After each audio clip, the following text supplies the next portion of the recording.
un merveilleux moment dans ce premier culte avec ce baptême qui était vraiment très très bel engagement et avec un très beau témoignage.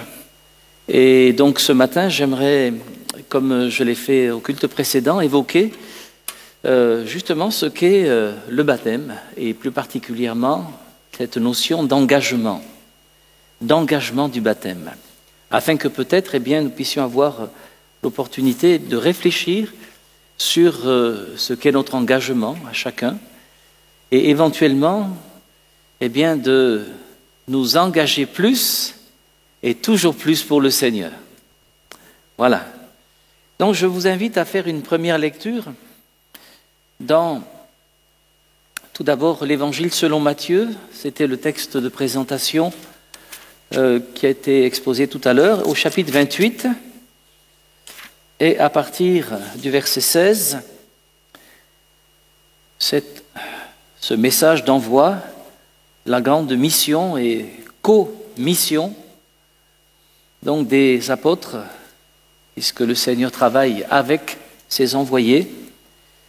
Matthieu chapitre 28, verset 16, « Les 11 disciples allèrent en Galilée sur la montagne que Jésus leur avait désignée. Quand ils le virent, ils l'adorèrent, mais quelques-uns eurent des doutes. Jésus, s'étant approché, leur parla ainsi, « Tout pouvoir m'a été donné dans le ciel et sur la terre. Allez, faites de toutes les nations des disciples, les baptisant au nom du Père, du Fils et du Saint-Esprit, et enseignez-leur à observer tout ce que je vous ai prescrit, et voici, je suis avec vous tous les jours jusqu'à la fin du monde. Amen. » Donc nous nous rappelons que le baptême est, donc avec la Sainte Seine, une des deux ordonnances du Seigneur Jésus.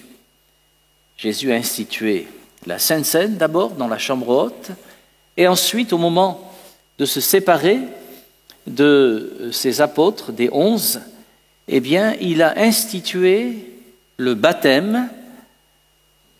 En tout cas, voilà. Nous allons prendre notre texte dans la première épître de Pierre au chapitre 3, et à partir du verset 21, 1 Pierre chapitre 3, verset 21, nous avons d'autres éléments. Cette eau, il est question de l'eau du déluge, à travers laquelle 8 personnes ont été sauvées, dit le verset précédent. Cette eau était une figure du baptême qui n'est pas la purification des souillures du corps, mais l'engagement d'une bonne conscience envers Dieu et qui maintenant vous sauve, vous aussi, par la résurrection de Jésus-Christ. Amen. Ce texte donc évoque véritablement ce qu'est le baptême. Dans son essence, le baptême, c'est un engagement. Lorsqu'on se fait baptiser, lorsqu'on demande à être baptisé, on demande en fait, on exprime le désir de devenir un disciple du Seigneur, c'est-à-dire quelqu'un qui va s'astreindre à une discipline, de devenir le disciple, c'est-à-dire cette discipline, c'est tout simplement l'enseignement du Seigneur. Et d'ailleurs, le Seigneur Jésus a dit « Enseignez-leur à observer tout ce que je vous ai prescrit. » Voilà ce qu'est le baptême. C'est l'engagement à observer ce que le Seigneur nous a prescrit, à la fois, évidemment, dans le Nouveau Testament, mais également dans l'Ancien Testament, c'est-à-dire l'enseignement global de la parole de Dieu. Je rappelle que le Seigneur nous dit dans sa parole, dans le prophète Ésaïe, au chapitre 48, s'agissant de l'obéissance à laquelle nous nous engageons par le baptême, il est dit « Ô si tu étais attentif à mes commandements ». Ésaïe chapitre 48, versets 18 et 19. « Ô si tu étais attentif à mes commandements, ton bien-être serait comme un fleuve et ton bonheur comme les flots de la mer, c'est-à-dire abondant et surabondant. Ta postérité serait comme le sable, et les fruits de tes entrailles comme les grains de sable. Ton nom ne serait point effacé, anéanti devant moi. Et il y a là une parole extraordinaire, parce que le Seigneur nous dit que si nous sommes attentifs à sa parole, eh bien, nous allons réaliser dans notre vie le vrai bonheur. Alléluia. Le vrai bonheur. Gloire à Dieu. On chantait à l'époque un chant, s'agissant du bonheur. Si tu veux le bonheur, le vrai bonheur, laisse entrer Jésus dans ton cœur. Alléluia. Et c'est vrai que c'est un véritable bonheur que de marcher avec le Seigneur. L'apôtre Jean l'exprimera différemment, cette parole d'Ésaïe, sous l'inspiration du même esprit. Il dira « Les commandements de Dieu ne sont pas pénibles ». Cette notion de commandement, d'ordre, d'ordonnance, elle est perçue dans notre monde, je vais dire, d'une manière avec une certaine connotation négative, comme quelque chose qui nous est imposé, qui est obligatoire, etc. Mais les commandements du Seigneur, ils ne suscitent aucune peine, aucune contrainte. Ils produisent, lorsque nous les mettons en pratique, dans nous, une paix profonde, une joie extraordinaire, l'approbation intérieure que nous éprouvons de la part du Seigneur, qui vient nous rappeler que nous sommes ses enfants bien-aimés. Le Seigneur nous encourage à travers son esprit en nous rappelant que nous sommes ses enfants. Parfois, peut-être, il est vrai, des enfants un peu turbulents, n'est-ce pas? Oui. Nous venons de passer une dizaine, 11 jours, exactement, avec nos petits-enfants. C'était vraiment du sport à la maison, écoutez. Mais quel bonheur de les avoir, voilà. Et ils étaient turbulents, vous savez, dès le moment où ils posent le pied par terre, ils posent un pied par terre, le second, il court déjà, vous voyez. Et voilà, 2 ans et demi, 6 ans, écoutez, ce sont des petits-enfants extraordinaires. Ils sont remplis de vie, évidemment, la vie, ça se manifeste. Il faut la cadrer, il faut l'encadrer. Eh bien, nous sommes tels pour notre Père. Nous sommes ses enfants bien-aimés. Et il nous aime, comme nous aimons nos enfants, même s'ils sont parfois turbulents. Et encore, nous les aimons, oui, certes, mais Dieu les aime encore plus que nous. Et Dieu nous aime encore plus que ce que nous pouvons aimer nos enfants. Gloire à Dieu. Les commandements du Seigneur ne sont pas pénibles. Et donc, le baptême, c'est l'engagement à obéir à ses commandements de tout notre cœur pour faire la joie du Seigneur, pour lui montrer notre reconnaissance d'être sauvés. Mais en même temps que nous mettons sa parole en pratique, nous recevons immédiatement le bénéfice de son approbation, de ses encouragements, à travers cette paix qu'il y a dans notre cœur, à travers cette communion que nous pouvons avoir avec notre Père. Voilà, donc l'engagement. Je voulais relever aussi un autre terme dans ce verset 21 que nous avons lu dans la première épître de Pierre, au chapitre 3.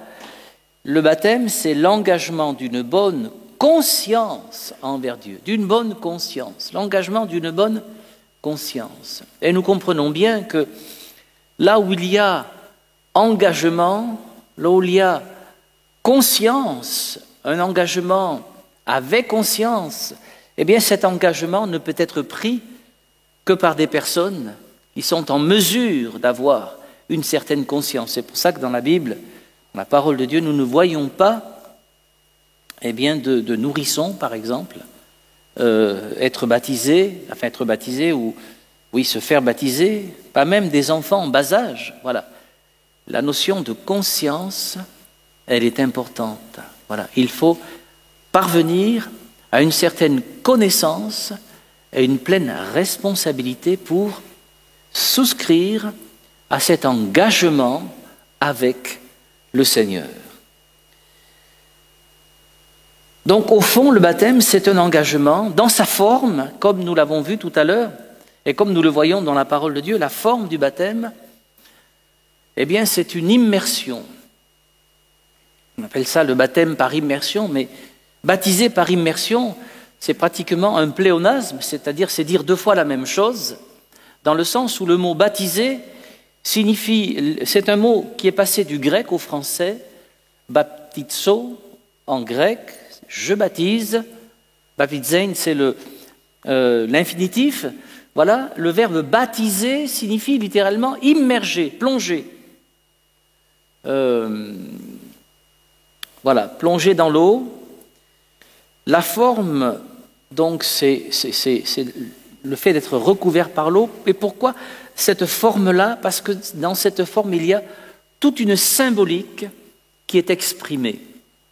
Le symbole du baptême, c'est le symbole d'un passage de la mort à la vie, de l'esclavage à la liberté. Nous avons cela exprimé dans 1 Corinthiens chapitre 10, verset 1er, notamment lorsque, sous l'inspiration du Saint-Esprit, l'apôtre Paul évoque la sortie du pays d'Égypte, du peuple de Dieu, du peuple d'Israël. Il dit « Frères, je ne veux pas que vous ignoriez que nos pères ont tous été sous la nuée, qu'ils ont tous passé au travers de la mer, qu'ils ont tous été baptisés en Moïse dans la nuée et dans la mer, qu'ils ont tous, mangé le même aliment spirituel, qu'ils ont tous bu le même breuvage spirituel, car ils buvaient à un rocher spirituel qui les suivait, et ce rocher était Christ. » Même s'il y a beaucoup de choses dans ces 4 versets que nous avons lus, je voudrais retenir l'expression qu'ils ont tous été baptisés en Moïse. Il y a là une image. L'apôtre Paul, sous l'inspiration de l'Esprit, nous montre une image au niveau de une image du baptême dans ce que signifie le baptême. Le peuple d'Israël, lorsqu'il sort d'Égypte, sous la conduite de Moïse, qui était le libérateur attendu par ce peuple pendant fort longtemps, et après donc près de 4 siècles d'esclavage, voici que ce libérateur est suscité, et il vient dans la personne de Moïse.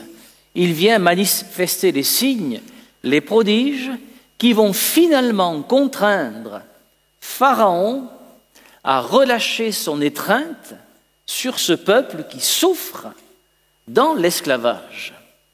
Et sous la houlette de Moïse, donc, ce peuple va sortir d'Égypte, ils vont traverser la mer pour se diriger ensuite vers le pays promis, le pays de la promesse, le pays que Dieu avait promis de donner à Canaan et le pays de Canaan que Dieu avait promis de donner à Abraham et à toute sa descendance. Et nous savons que lors de cette sortie d'Égypte, nous savons par les Écritures, dans le livre de l'Exode notamment, que ce peuple, il a été poursuivi par l'armée de Pharaon. Je ne sais pas si quelques-uns d'entre vous ont vu ce film, un vieux film, Les 10 commandements, qui relate un petit peu l'histoire de cet esclavage et puis de la libération de ce peuple. Eh bien, dans le livre de l'Exode, donc, nous voyons ce peuple passer au travers de la mer, une mer qui a été ouverte par le Seigneur avec un mur d'eau à droite, un autre mur d'eau à gauche, et le peuple qui passe au milieu. Et derrière ce peuple, il y a toute l'armée de Pharaon, tous les oppresseurs qui sont à la poursuite de ce peuple. Et lorsque le dernier Israélite sort de la mer, que fait Dieu? Il referme les eaux sur tous ces oppresseurs, sur tous les poursuivants, et toute l'armée de Pharaon donc est engloutie par les eaux. Et il y a là une image extraordinaire, bien sûr, puisque l'image, c'est l'image du baptême. Donc, lorsque nous nous faisons baptiser, lorsque nous nous sommes fait baptiser, qu'est-ce qui s'est passé?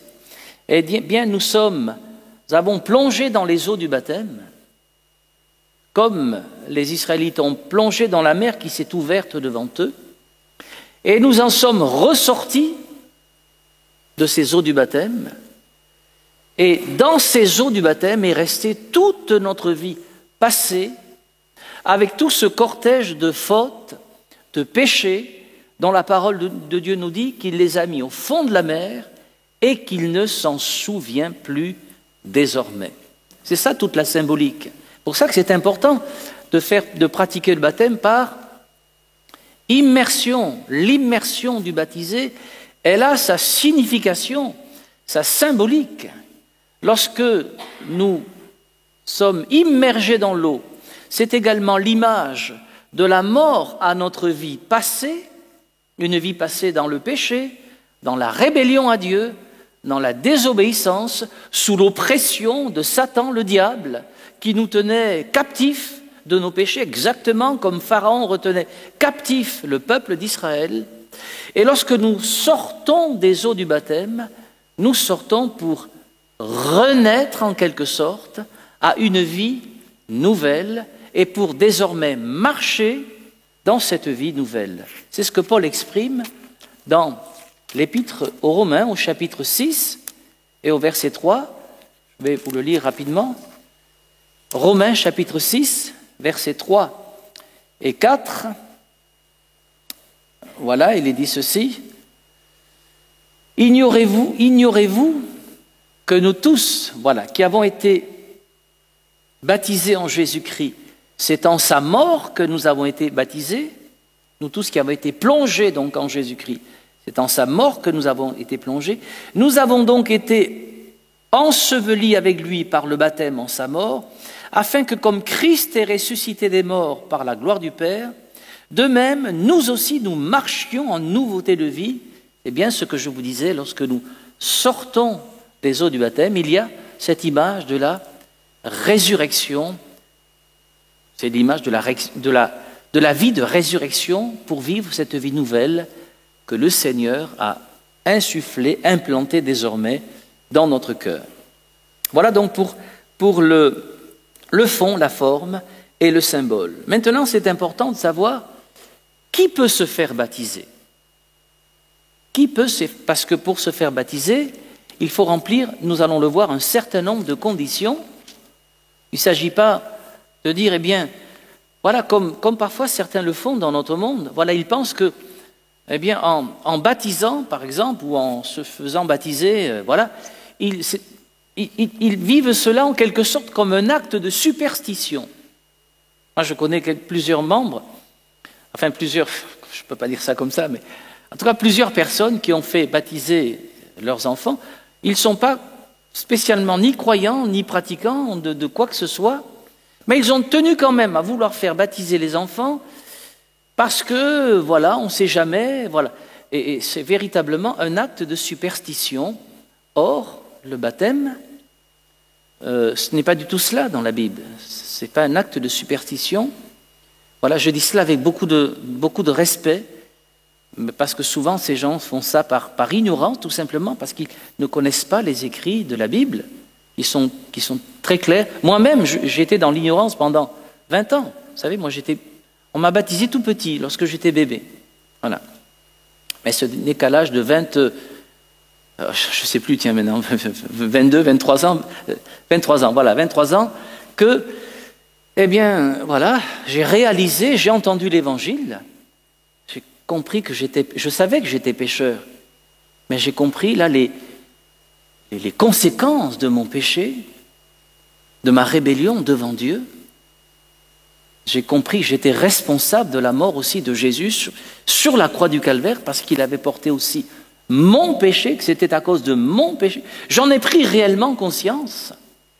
Et c'est à partir de ce moment-là que, prenant conscience, j'ai eu le désir de demander pardon à Dieu pour mes péchés, de me repentir et ensuite de me faire baptiser.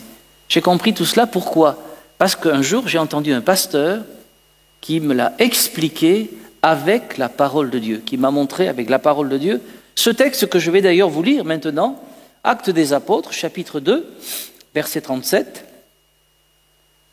Actes des Apôtres, chapitre 2, verset 37, pour vous situer donc le contexte. Nous sommes là le jour de la Pentecôte, l'Esprit de Dieu a été répandu sur environ 120 personnes qui étaient là dans la chambre haute et qui priaient, attendant la promesse de Jésus de recevoir le Saint-Esprit. Cette promesse, elle se manifeste le jour de la Pentecôte.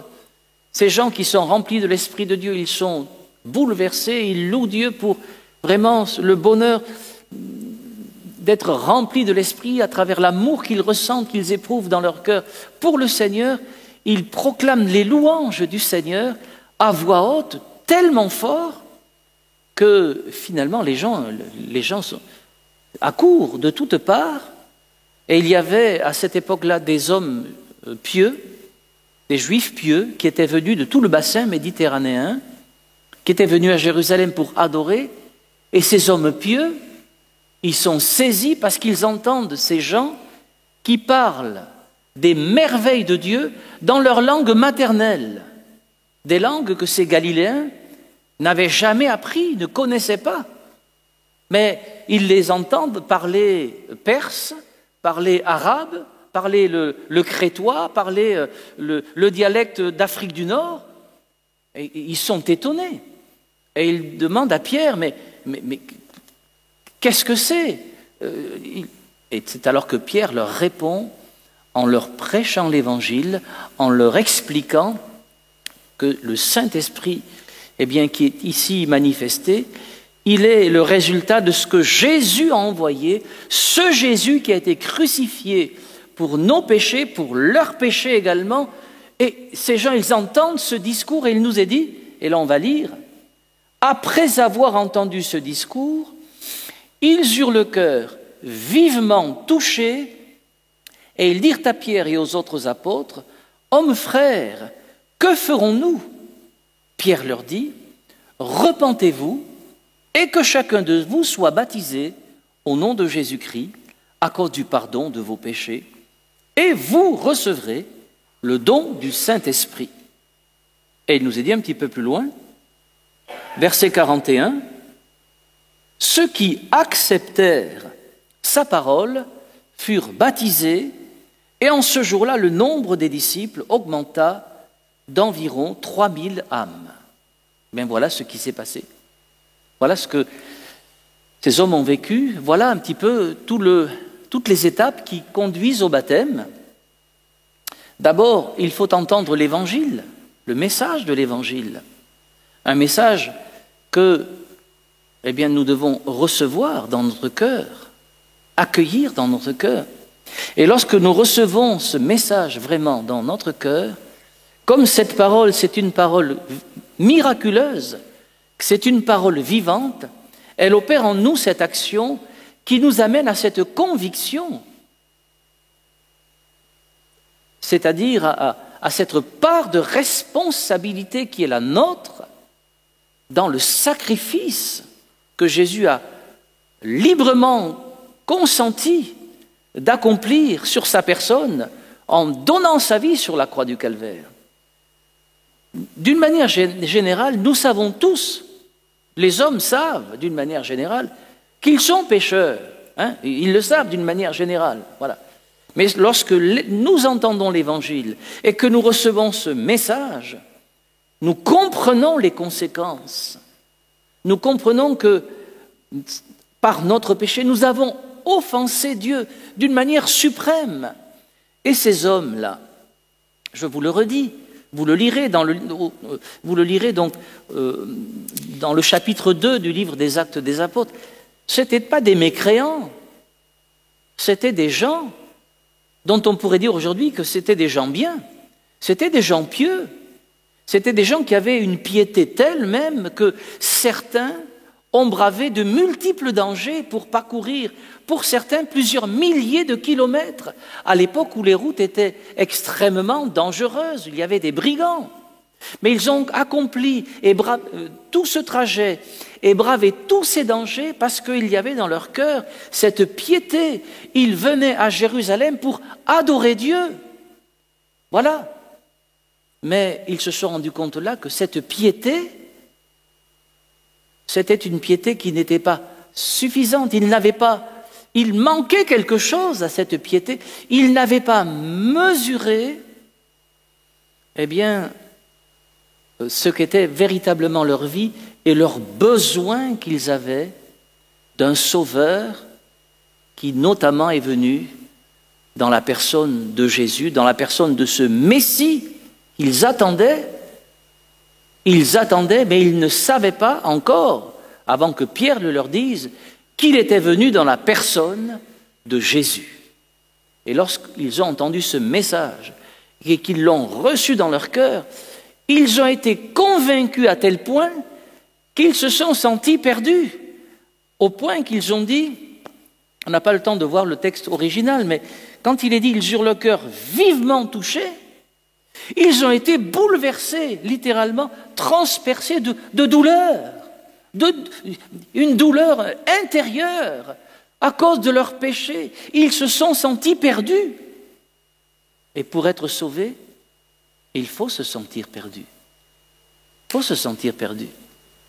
Quelqu'un qui tombe dans l'eau et qui ne sait pas nager, il va rapidement se sentir perdu. Dans une eau profonde, évidemment, là où il n'a pas pied. Il va rapidement, et il va crier « Au secours !» C'est un petit peu le sens de cette question « Hommes, frères, que ferons-nous » Et c'est alors que Pierre leur dit « Repentez-vous », c'est-à-dire confessez à Dieu vos péchés, et engagez-vous à marcher donc avec le Seigneur par les eaux du baptême. Voilà. Et il nous est dit que ceux qui acceptèrent sa parole, c'est-à-dire ceux qui ont accepté de suivre, d'obéir à cette parole, ils ont été baptisés. Et voilà donc qui peut être baptisé. Tout simplement, pour être baptisé, il faut entendre l'Évangile, connaître ce bouleversement intérieur qui est consécutif à la révélation de l'amour du Seigneur, de sa grâce, de son désir de nous pardonner. Il faut ensuite venir devant Dieu.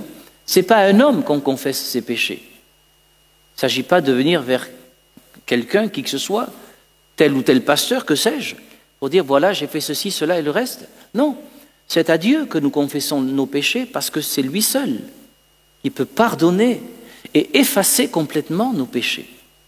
Et lorsque nous faisons cela, nous vivons ce que la Bible appelle la repentance. Et lorsque, après avoir vécu cette repentance authentique, après avoir confessé sincèrement nos péchés à Dieu, vous ferez l'expérience, comme un jour j'ai pu la faire par la grâce de Dieu, du pardon des péchés. C'est-à-dire de cette paix qui vient, qui est consécutive au pardon des péchés. Je disais à nos frères et sœurs au culte précédent qu'en voyant le baptême de notre sœur Kamla, je pensais au jour où je me suis fait baptiser, où nous nous sommes fait baptiser avec mon épouse, et particulièrement au moment où je suis sorti des eaux du baptême, j'avais l'impression que tout était nouveau, que tout était... que le monde avait changé véritablement. Voilà la réalité intérieure que j'ai vécue, jusqu'à ce que je comprenne en fait que ce n'est pas le monde qui avait changé, mais tout simplement mes repères à moi qui avaient changé. Je ne voyais plus les choses de la même manière. Vous savez, si vous êtes là, vous allez voir les choses d'une certaine manière. Mais si de là, on vous transporte tout à coup ici, vous allez voir les choses d'une manière différente, parce que vous n'avez pas le même référentiel. Vous comprenez ? Voilà. Eh bien, ça s'appelle le miracle de la nouvelle naissance. C'est le miracle de la nouvelle naissance. Et ceci, c'est le vécu commun de tous les chrétiens qui sont un jour passés par les eaux du baptême après avoir passé donc à travers ces diverses étapes. Le baptême, c'est donc l'engagement d'une bonne conscience, mais c'est un engagement bilatéral. C'est-à-dire que nous nous engageons, en passant par les eaux du baptême, à suivre le Seigneur, à marcher derrière lui, mais il faut savoir que lui aussi, il s'engage envers nous. Et ça, c'est extraordinaire. Ce n'est pas un engagement unilatéral, c'est un engagement bilatéral. Je m'engage avec Dieu, mais Dieu, il s'engage et il scelle son engagement envers moi en Jésus-Christ. Et il s'engage à quoi? D'abord, il s'engage à me communiquer le don du Saint-Esprit. Ce qui est, je dis toujours cela, mais je ne sais pas comment le dire autrement, mais c'est l'expérience la plus sainte que puisse vivre un homme, une femme sur cette terre. L'expérience spirituelle la plus glorieuse, c'est d'expérimenter la présence, la venue du Saint-Esprit dans notre cœur et recevoir ce revêtement de la puissance, de l'amour de Dieu. Par le Saint-Esprit, dans le Saint-Esprit. C'est être immergé, plongé, ça s'appelle le baptême dans le Saint-Esprit. C'est une immersion en quelque sorte dans l'amour, dans la puissance de l'amour du Seigneur. Voilà donc à quoi Dieu s'engage. Ensuite, il s'engage, il faudrait développer, mais je n'ai pas le temps, parce qu'avec le don du Saint-Esprit, il y a aussi la communication de tous les dons spirituels. C'est une richesse extraordinaire. Dieu s'engage également à être présent à nos côtés chaque jour. Voilà ce qu'est le baptême également. C'est l'engagement de Dieu envers nous à être présent chaque jour. Je suis tous les jours avec vous jusqu'à la fin du monde. Dieu s'engage également envers nous à nous conduire dans nos choix de vie. Il dit dans le psaume 32, verset 8, « Je t'instruirai, je te montrerai la voie que tu dois suivre, je te conseillerai, j'aurai le regard sur toi. » Voilà l'engagement du Seigneur, qui est toujours valable aujourd'hui pour chacun d'entre nous. Dieu s'est engagé parfois. On n'a pas toujours été fidèle à notre engagement, c'est vrai. Mais Dieu, lui, il est toujours fidèle à ses engagements. Et puis il s'engage à nous soutenir dans les épreuves. Je n'ai pas le temps de développer non plus. Il s'engage à nous accueillir dans notre héritage. L'héritage qui nous est préparé dans le ciel. Il s'y est engagé. Voilà. Là, je vous lis ce texte et ce sera notre texte de conclusion, après quoi nous allons prier et rendre grâce au Seigneur pour son engagement avec nous lorsque nous sommes passés par les eaux du baptême. Il nous est dit, 1 Pierre, chapitre 1er, versets 3 à 5, « Béni soit Dieu, le Père, de notre Seigneur Jésus-Christ, qui, selon sa grande miséricorde, nous a régénérés pour une espérance vivante. » Ça, c'est la nouvelle naissance. « Par la résurrection de Jésus-Christ d'entre les morts, pour un héritage qui ne peut ni se corrompre, ni se souiller, ni se flétrir. Il vous est réservé, voilà l'engagement du Seigneur, il vous est réservé dans les cieux à vous qui, par la puissance de Dieu, êtes gardés par la foi pour le salut, prêt à être révélé dans les derniers temps. Amen. Rendons grâce au Seigneur, bien-aimés frères et sœurs, et